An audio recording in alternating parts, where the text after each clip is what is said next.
After 2 years of work and a lot of money, my tech startup failed, and I'm making this video to share with you some important lessons so that you don't make the same mistakes that I did. So let's begin with a bit of context. I joined this company after it was already founded as the second employee. So we had kind of the main founder, our CEO, he had the idea, he put in a bunch of money, and then he reached out to me to kind of take over all of the engineering and actually building out the product. Now, I wasn't officially a co-founder, but I had a significant amount of equity, and I also invested some of my own money into this company. Now, that happened kind of mid-2021, and then we built out kind of different versions of the product. Now, I don't want to get into too many details here, but we were working on an idea which was cognitive training for amateur athletes.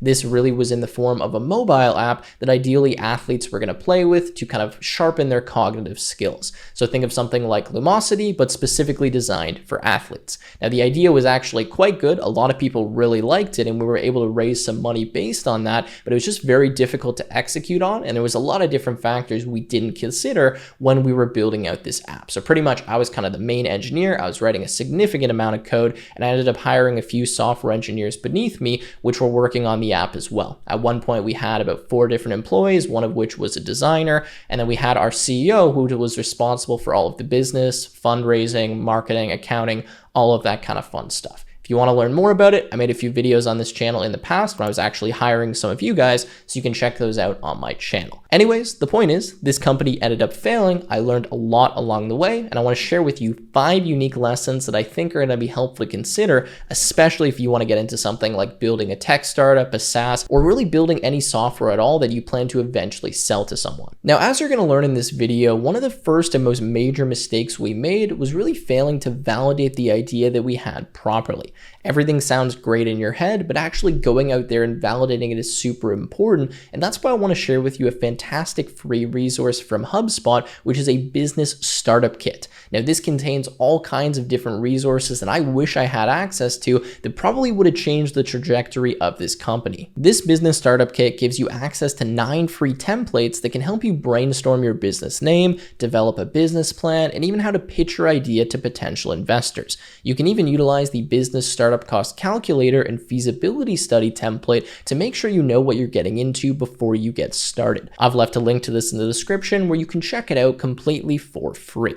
As someone who's ran multiple businesses now, I can say this is definitely something I wish I had access to, as it would have saved me thousands of dollars and weeks worth of my time. I want to thank HubSpot for sponsoring this video and providing this resource completely for free. Make sure to take advantage of it and check it out from the link in the description. Now, as I was saying, our failure to validate is really something that just started the company off on the wrong track. What we did is we had this idea, we went to a few people, we talked to them, they thought it was interesting, we raised a little bit of money, and then we just immediately started building an app. We just got right into engineering, we started developing something, it was super exciting, we were making a lot of progress, but that whole time we weren't getting enough feedback from users. One thing that I've learned is that everything sounds good in your head. You can sit down on a table with 3 or 4 people, generate a ton of ideas, and make what seems like a fantastic app or a fantastic product, but you can't really know if it's good until a bunch of users try it out. You need constant feedback super quickly, and that's something that we missed out on because we just went right into building before we talked to enough people. So if I was going to go back and do this all again, what I would do is start by really heavily validating the idea. I'd go to a bunch of people and I'd make sure that the problem we're trying to solve actually exists, and I'd be really careful the way in which I asked questions, did interviews, and gathered user information. I would probably spend months not writing a single line of code and even try to get people to, for example, pre-buy an idea or build a video demo of what the app might look like and see if I could get people to put their credit card down, give me, $10, $20, some kind of deposit, just to really prove that people are actually willing to pay for a solution to a problem. Now, I could go on and on about this, but the point is you really need to validate the idea. And as much as we tried to do that, we didn't do it properly or enough, and we went right into building when we should have spent more time doing user research and making sure that what we're building is actually what the market wanted. Now, the next major lesson I learned is that you should really build the fewest things you possibly can.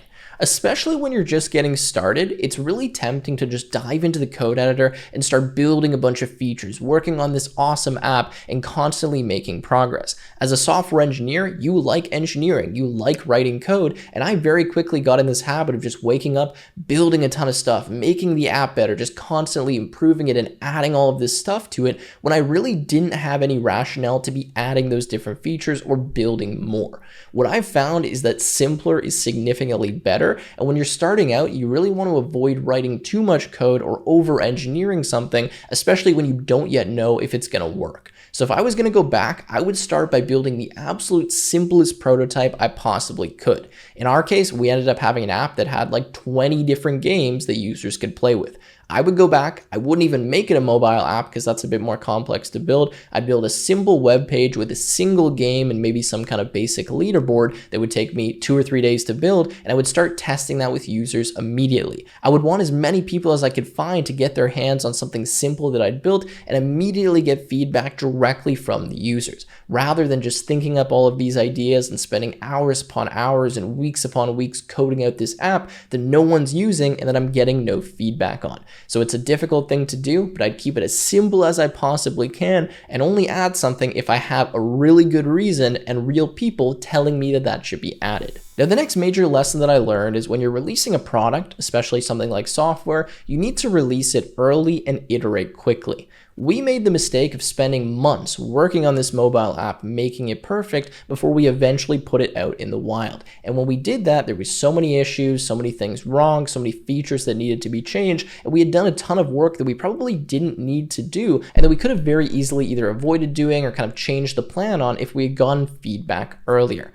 And advice that I got from a mentor kind of later in the process when it was a bit too late is that your first release should be absolutely embarrassing. You should know that there's going to be all kinds of bugs and issues and people are going to hate it and there's going to be stuff wrong, but you should take all that user feedback and really quickly iterate by putting out updates every few days or every week, constantly changing the app, constantly improving and getting better, but only doing that based on feedback from real users, not from some random project manager, from your own imagination or some article you read on Google. Get it from real users, real people that are actually interacting and playing with your app. Be a lot more user-centric about the whole process, and that's really a big mistake that we made.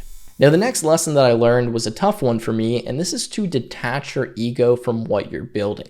Now, I think especially as software engineers, when you're really obsessed about something and you've been working on it for a long time, when it's literally your life, you start to attach kind of your self-worth, your personality to these different things that you're building. In this case, it was the app that I was building, spending weeks or months working on, and when someone would say something negative about it or I'd get a weird piece of feedback, rather than being like, okay, you know what, you're right, I'm gonna go change that, thank you so much for the feedback, I'd almost be like offended or hurt by it. It was kind of a weird feeling and something that, I didn't really realize was happening at the time, but now when I look back at it, was happening, and I really needed to kind of detach my self-worth and ego from this code base and just take all of this feedback and really take it as constructive criticism. I don't know how to say this more elegantly, but I just know as software engineers, sometimes we get kind of too worked up, too obsessed, and we attach too much value in ourselves to kind of the code that we're producing or the apps that we're making, when really it doesn't say anything about you if a user doesn't like the code that you wrote. It's just that you need to change something. You need to make it a better experience. It's not that you're a bad software engineer,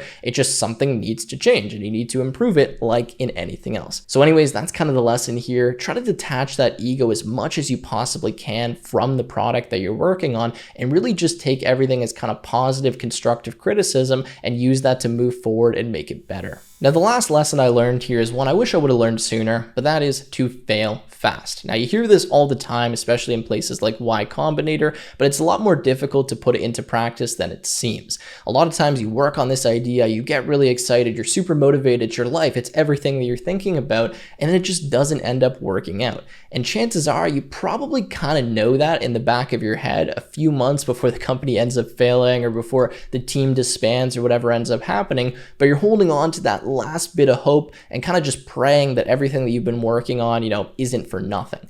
Now, if I was going to go back, there was a lot of times in the process of kind of working on this company that I kind of knew in the back of my head, you know what? This probably isn't going to work out. It's probably done. It's probably not worth my time. But I just kept kind of holding on and just praying, something was going to change in the future.